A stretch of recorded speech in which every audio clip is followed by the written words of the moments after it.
Hey there, it's Kat and this is Brews and Reviews.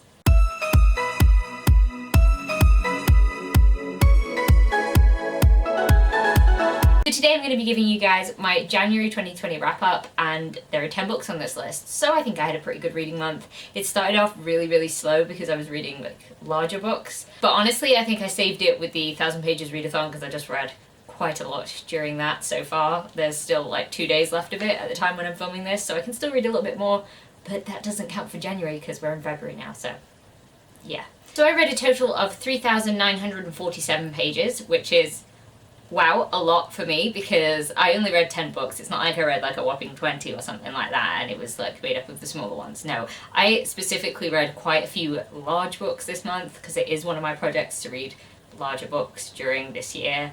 And I think I've done that. I think I read 4 books that were like over 500 pages or like 15 hours of audiobook. So, you know, I feel good about it. I think I also had a pretty good month for star ratings, apart from a few outliers, which, let's face it, we knew weren't going to be diamonds in the rough or anything like that. So I'm just going to read the next stats out of my bullet journal because, like, ugh, I'm rubbish at remembering things. So I read 1 sci-fi book, 5 fantasy books, 1 crime/thriller, it was a thriller, 1 urban fantasy book, and 2 erotica books. The age ranges that I read were 1 middle grade, 1 young adult, and 8 adult books, so it's continuing on with the trend from last year. So in terms of length and format, I read 2 audiobooks that were under 10 hours, 3 that were between 10 and 20 hours.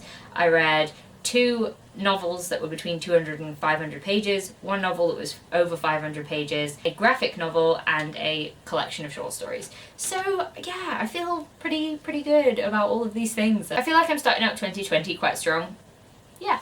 Okay, so now we've quickly gone through some stats, I'm actually going to tell you about the books that I read. So the first book that I finished this year was 12 Shades of Surrender, Bound. It was by various people. This is the collection of short stories, and I started with this one because my friend Mike picked this one for me, and it's from my Black Shelf project. So this is like a collection of erotica stories, and I found this a really mixed bag, if I'm honest with you. I'll like go through the individual stories and tell you what I thought about them because they were really mixed. So the first story had a bit of an odd premise. It was about like a dom-sub relationship where the dom was giving the sub to some other guy who's like his friend while he goes away somewhere.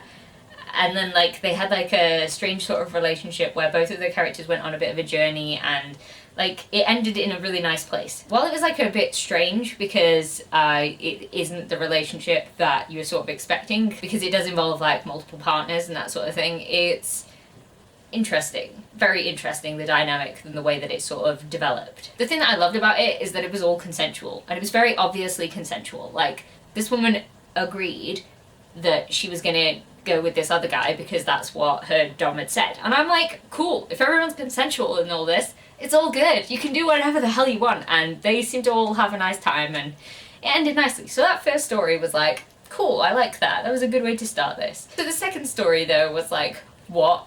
It's about 2 CEOs of rival sweet companies, and like one of them's taken over from a dad who's sick, and the other one's like the son that's already taken over of the rival company, and then like they sort of just start chatting and decide they like each other, and then they bang. Sort of fade to black. Very boring. Story number 3 involved a woman who worked as a legal secretary and was, I don't know, having sex with a client, and then the boss walks in and the boss is like, what do you do? And she's like, sorry, and then he's like, yeah, but could you like come round to my house and like dom me? And she's like, I don't really think I want to do that. And then so it sort of goes from there. They have like a sort of a night together, and she seems to really enjoy it and he seems to really enjoy it, but then afterwards she's like, no, I don't want to do that anymore. And he's like, no, you need to do this with me. And she's like, I don't want to. And he's like, please. And there's like a vibe in it that I really didn't like, where she can't really decide whether she wants to do it or not, but like from what she's saying, I get no, she actually doesn't want to do that, and I'm like, ooh, it just has like an icky feeling about it, and I didn't like it, so that was gross. The 4th story I actually DNF'd before I even got to the bit where like these 2 people got together, because it was about a woman who decided that she was going to have an affair because she was such a terrible parent she hadn't noticed that her son was autistic, and then her husband takes her son and her other child, I can't even remember if it's a girl or boy, to see his parents, and then she meets up with this guy that she knew one time, and she's like, oh my god, I really want to bang him. And like, I didn't get to the point where they even got together. The guy hadn't even made it into the story. But I'm like, what a gross woman. Like, what a gross woman. How do you... Ew. It was ew. So, no. So the fifth story was about voyeurism and, like, this woman who came home and watched her neighbour through his window across the street, and then he realised that she was watching, and then they got together. Yeah. And then number 6 was, like, really weird. It was very insta-lovey, and there was, like, a guy who was an aristocrat. No, he wasn't an aristocrat! Oh my god. Thomas O'Malley. Sorry. So he was an aristocrat in somewhere in Britain, and he was like, oh no, and he said things like, my dear, and it was worse than I can make it sound. I don't really remember. It was the beginning of the month. But he was so cringe and so cheesy. But anyway, she snooped onto this guy's television and was like, oh, a video of this guy spanking this lady. And she's like, I want me some of that. And then they get together, and then she decides that she's going to change her entire life plan, including moving to, like, Jamaica or something like that. And, you've known him for 10 days, at most. Like, what? What? I throw away my dreams for this man who speaks like someone from the 1800s. No thank you. No thank you. Even for an aristocrat. So that was this book. I ended up giving it a 3 stars, which probably more likely should have been 2, but I really liked the first story and like how everyone seemed like really hunky-dory with everything. That's cool, I liked it, it was fine. Number 5 was okay as well, but the rest of them were just not good. They were just rubbish.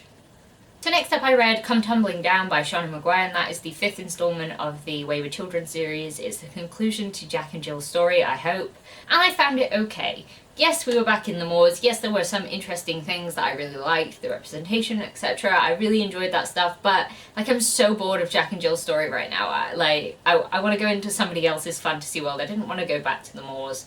And I just found that it was missing something for me. I don't know. I just personally didn't find this one as intriguing as the others, and I think it's because we already knew the stuff. Like, we've been to this world, we understand basics of this world, and I just don't care about Jill! Jill! Anyway, so that's my view on that. I actually gave it 4 stars. In hindsight, I think I'm way too nice to this because I think I gave the 3rd book 4 stars as well, and like, looking back on that, I'm never reading that again because I didn't enjoy it, so I should probably lower the star ratings. It's probably more on like a 3-ish star, but oh well, I have rated the thing now. Next up is my only reread of this month, and it's Ravenheart by David Gemmell. Now, by reread, I read this like 15 years ago, something like that. It's the 3rd book in the Brigante series. It's sort of based on like Scottish-English relations. I think Outlandery, except instead of being like romance and sex-based, it's based on like morals and the way that different societies run and things like that. This one takes place, I think, 800 years after the previous book in the series. Time's moved on. People have guns now. This book is one of my favourite David Gemmell books. I didn't realise, but like, maybe it partly comes from rereading it and knowing what's gonna happen, but like, there's this such a build-up. There's a character in here called James Grymack, and he is just, he is everything that I really like about like, sort of gruff men characters, and he is often described in this book as a man to walk the mountains with, and it is so true. And when you're reading it, he's just such a good man. Like, he does things like steals boars and he gets into fights and stuff like that. He's not a perfect man. He's a man that makes mistakes, but he is a man that sticks to his morals. And the conclusion of this book just absolutely tore my heart out. Honestly, like, I'm getting emotional about it now. Because there's everything that's leading up to this, and there's a lot of segregation, and there's a lot of condemning of the Brigante people by the Varlish. So the Varlish are just like the English people, and the Brigante are the Scots. And it's just so good. I loved it so much, and I just really enjoyed it. Now, I didn't read this book next, but I'm going to talk about it next anyway because it makes logical sense. Storm Rider by David Gemmell. This is the 4th and final book in the Brigante series. So this one follows on from the last one. I think there's like a couple of years gap between this and the last one. And it starts off really strong. And I'm guessing if you know me talking about David Gemmell on this, you might be a little bit surprised to hear my thoughts on this. I give this a 4 out of 5 stars. I gave Ravenheart 5 stars. It's a solid end to the series, and I really, really enjoyed it. But there were sections of this that I just didn't connect with quite as well. And I think the main fault of that is Geyser, who is one of the main characters. It's actually this guy on the front. It follows the main character from the last one, which is Kalen Ring, and he's a Regante, and Geyser is the son of the Moidart, who is like sort of a lord, and he's a Baalish guy, and he's fighting in the Civil War, but like his motivations didn't quite connect with me. He has like this insta-love sort of storyline, and then his entire motivations that follow on from that are based on that insta-love, and I'm like, it just didn't make any sense, and I didn't particularly enjoy that. Like, I know that there are like boys that do things like that, but like, see, that's the thing. I was thinking of him as a boy rather than a man, and it kind of like tainted it a little bit. And I think coming off of the last book, off of the amazingness that was Ravenheart, this one was a slight letdown. That being said, I really did enjoy it. Every bit with the Regantean was really great. I really loved the journey that the Moidart goes on, because he is a dick. Like, he starts off in the previous book, and in this book, he is evil. He does some horrible things to a lot of people, and then in this book you kind of find him sort of doing a lot of different things because he's forced into a corner, and the journey he ends up going on is just really great. I love it. But as I said, I enjoyed this one. It was really a solid end, and I did like how it ended. Just didn't quite connect with one of the main characters, which I think impacted my reading of this one. So next up I did a buddy read with Kayla from Crack Into a Good Book, and we decided to read Wildcat by J.P. Harker. This book was sent to me for review by the author. I think I was weirdly on like a historical fantasy type binge this month, because reading the Regante series and reading this was really interesting, because I went into this thinking, oh yeah, it's going to be a fantasy with like historical elements. Well, actually, when it starts, it's very historical. For the first 250 pages, I would say that this is very, very historical. And then after that, the fantasy elements kick in. There is definitely magic in this, and it's really interesting. The first 200 pages of this are really slow. There's a lot of expositions. There is a lot of world building for the Caderan lifestyle, and that was great, but I kind of wish it was condensed. You could probably have chopped about 100 pages out of that section, but then once you hit like that 250 pages mark, and the Gaians appear. The Gaians seem to be based on Romans, the Caderan are sort of based on like Welsh history in the time of the Romans. I don't know very much about history at that point in time, that isn't actually just Romans. But when the Gaians come into it, everything happens at once. Like, it's like a shitstorm of pages where you're like, oh god, what's happening? And it was really interesting because you go from like this slow pace, this build up, and then it's like boom, hits you in the face with like, hits you and the main character in the face with some rather hard slaps. And then there's like a 5-year time skip, and I feel like the 5-year time skip changes this book, and I think the pacing improved a lot. So if you can get through the first 200 pages being rather slow, the pacing definitely gets to a more manageable level. The dialogue was a little bit modern for my taste, but it made it easy to read, so I kind of like that. But honestly, I think the author really hits their stride when they're talking about conflict. Battles, they were really interesting. You could see them happening, you could sort of feel them. Like, the later battles with the Gaians were really good. They were very involving and investing. You kind of just felt really sorry for everyone that's sort of fighting against these tactics, because the Gaians are very militaristic and they're gonna kill people. And also, if you like a book where none of the characters are safe, this is a good one. So my overall thoughts on this is that I actually really enjoyed it, and I do actually want to pick up the next one. I wasn't really sure at the beginning. Again, I think mostly the pacing was a little bit off for me, but then when it got into its stride, I didn't want to put it down. I just wanted to keep reading. So yeah, I actually really enjoyed this one. I ended up giving it 4 out of 5 stars. I do just want to say there is a trigger warning for rape and abuse and like actual just death like all over the place, and miscarriage. It's miscarriage. It's like historical fantasy. Miscarriage happens. So yeah. Next up we have my second buddy read of the month, and that was with Faye from Mystery Date with a Book. We decided to pick up The Last by Hannah Jameson, and I really enjoyed this book. This is a thriller that takes place at the end of the world. Rather topical at the moment because nuclear bombs start flying and a bunch of people are in a Swiss hotel in the middle of nowhere, so they don't get killed by these bombs, but they know that major cities have been bombed and life forever has been changed if anyone's still alive. So you're following these people that are still in the hotel, and then they find the body of a little girl, and they have to find out how long she'd been there, who killed her, and if they're still in the hotel with them. Along with other pressures of, you know, running out of food, people being creepers, various apocalypse scenario type things. And it's just really good. I think it's really interesting because this comes from like the records of the main character, so you get an unreliable narrator. This is a conscious thing that he has written down, so it's definitely affected by how he's feeling, and he might not necessarily paint himself in the way that he actually acted in the situation, so I think that's a really interesting aspect to it. Honestly, throughout this book I had so many crackpot theories, there were so many interesting things constantly being set up, and I liked how it ended, for the most part. There was an aspect of how this ended that let me down a little bit, but for the most part the end was good. I just wish that something was slightly different about the end. Once you read it, you get it, but I'm not going to spoil what that is. There was just a tiny bit that let me down, but like the whole thing throughout the book I was so interested in it and so interested in trying to see what these characters were doing. And like, some of them are dumb. Like, if you were in an apocalypse scenario, you wouldn't do these things because you'd have more sense than that, I would like to think. Or like somebody would be saying, no, don't do that, that's stupid. But they basically needed me and Faye to be like, come on now, stop doing that, that's dumb. So, it was fun. I enjoyed this one. This is a really quick read, a fast-paced thriller, and it's just a good, if you like apocalypse books, it's great. I gave this one 5 out of 5 stars, really enjoyed it. The end didn't actually taint the rating that much, so. So next up I decided to read my second book from the Black Shelf project, and that was Destined to Play by Indigo Bloom. So I'm not going to talk about this one too much because I did a 30-minute rant review of this one. I'll link it down below. This book's terrible. I call it the Handbook of Non-Consent.